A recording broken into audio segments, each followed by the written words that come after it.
আজি নিৰ্বাচনৰ ফলাফল আৰু আমি সকলোৱে টিভিৰ স্ক্ৰীনত ফলাফলসমূহ দেখিছোঁ। আমি অনুভৱো কৰিব পাৰিছোঁ যে অহাকালি চূড়ান্ত ফল কেনেকুৱা হ'বলৈ গৈ আছে। অসমৰ দৰে ৰাজ্য এখনত যি ধৰণৰ ফলাফলৰ খবৰ আমি শুনিছোঁ, সি যদি চূড়ান্ত হয়, ই এক ডাঙৰ ইতিহাসত পৰিণত হ'ব। এইবাৰ পঞ্চায়তত আমাৰ জিলা পৰিষদ ৩৯৭টা আছিলে।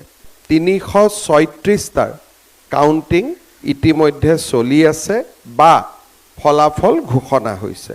৩৩৬টা চিটৰ ভিতৰত বিজেপি আৰু মিত্ৰ দল ২৮৩টা চিটত আগবাঢ়ি আছে। আমি যদি ইয়াক পাৰ্চেণ্টেজলৈকে কনভাৰ্ট কৰোঁ, ইট ইজ 83%। এটা ভাবিব নোৱাৰা সফলতা। আঞ্চলিক পঞ্চায়তত বৰ্তমানলৈকে কাউণ্টিং চলি থকাৰ ভিতৰত ৬৯০খন আঞ্চলিক পঞ্চায়তত আগবাঢ়ি আছে। আঞ্চলিক পঞ্চায়তত আমি 91%ত আগুৱাই আছোঁ।